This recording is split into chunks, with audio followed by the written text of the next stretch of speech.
में बदलाव आया है, चाहे हॉस्पिटल को लेके या किसानों को लेके या खिलाड़ियों को लेके, उस विषय में आप क्या कहना चाहते हैं? सबसे पहले तो मैं आपके चैनल के माध्यम से आपके दर्शकों को और सभी को आज जो हनुमान जयंती है उसकी बधाई और शुभकामनाएं देता हूं कि देश और प्रदेश में बाबा बजरंगबली की हमारे ऊपर कृपा बनी रहे।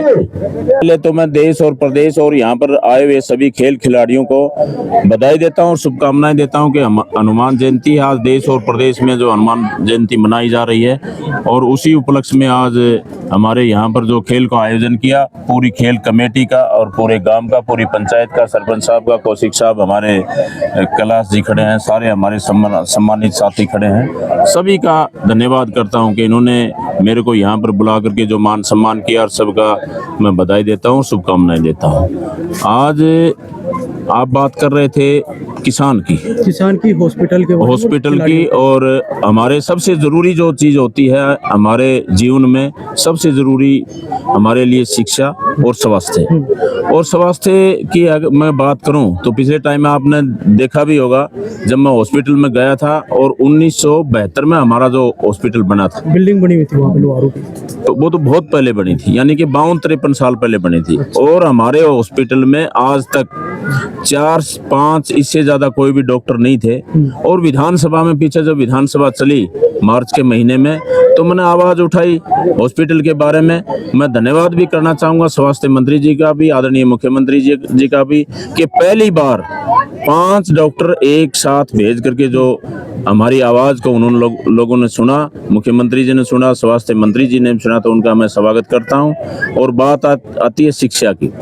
शिक्षा में भी चाहे डिगांव के स्कूल की बात करें या हमारे कॉलेज की बात करें, लड़कियों के कॉलेज की बात करें, वहां पर भी स्टाफ उन्होंने भेजा है। और हमारे चाहे बैल हॉस्पिटल की बात करें, चाहे शिवानी हॉस्पिटल में भी 4 डॉक्टर नए आए हैं। तो ये तमाम बातें हैं जो कि हमारे जीवन में सबसे ज़रूरी हैं। और आश्वासन दिया है स्वास्थ्य की हम बात करें तो हमारा जो हॉस्पिटल है 100 बेड बनाने का, उसका एस्टिमेट बनाने के लिए पीडब्ल्यूडी को बोल दिया गया है और एस्टिमेट बढ़ने लग रहा है। बहुत जल्दी उसका एस्टिमेट बन करके और उसका टेंडर भी होगा।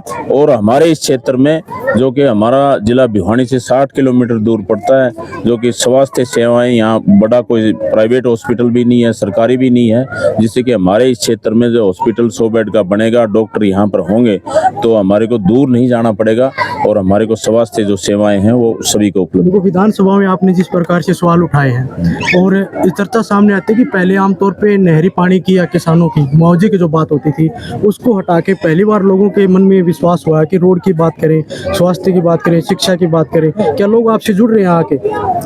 बहुत जुड़ रहे हैं। और जो हमारे लिए सबसे ज़रूरी है, किसी भी देश और प्रदेश का इंफ्रास्ट्रक्चर अच्छा होगा, रोड अच्छी होंगी, हॉस्पिटल होंगे, शिक्षा की अच्छी व्यवस्था होगी, तो वही देश और प्रदेश आगे बढ़ता है। बहुत बढ़िया बात की आपने। लेकिन लोगों के विषय में एक चीज़ और कही जाती है कि लोग यानी आपसे आप तक पहुंचने की जो कोशिश कर रहे हैं, अभी फिलहाल हम किसानों की बात करें, मंडियों की बात करें, तो कहां तक किसानों से आप संपर्क साध पाते हैं, उनकी जो बात है वो आप तक पहुंच पाती है? मैं शिवानी मंडी में भी गया था पीछे, थोड़ी बहुत दिक्कत थी वहाँ पर। एक तो उन्होंने जो बिडिंग की थी उसकी समस्या बताई, और बैल में भी ये समस्याएं थी, तो ऊपर अधिकारियों से बात करके उसको समस्या का समाधान करने की हमने कोशिश की है और उसका समाधान हो भी गया है। अगर और की भी कोई समस्या आएगी किसान की, तो किसान हमारे देश की रीढ़ की हड्डी है। और हमारा जो प्रदेश है, और चाहे हल्का लोहारू है, इसमें 80% चाहे वो किसी भी जाति से संबंध रखता हो, वो कृषि से जुड़ा हुआ है। किसान प्रधान देश भी है और हमारा प्रदेश भी है। देखो, आज हमारे पास एक ढाणी चंदू है, उनके लोगों ने ये कहा था कि एक टॉपिक हमारा जो गली का है, रोड का, वो भी रखना। हालांकि वो आपसे मिले भी हैं, उस विषय में उन्होंने एप्लीकेशन अभी मेरे को दी है और मैं देख रहा था, उसमें तकरीबन 7-8 महीने से बता रहे हैं कि उसमें साइड में नाली बना दी गई है, लेकिन उसका गली का जो निर्माण था वो अधूरा पड़ा है। तो आज मेरे संज्ञान में तो डैमेज होने वाला शायद, वो उस विषय में भी आपसे बात होंगी।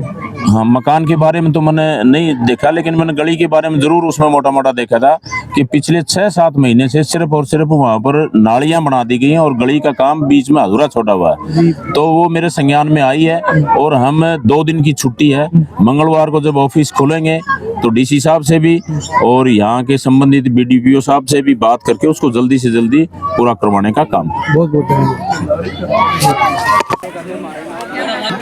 अभी सम्मान करते हुए विधायक श्री राजवीर पटिया और गाँव के जो मुख्य व्यक्ति है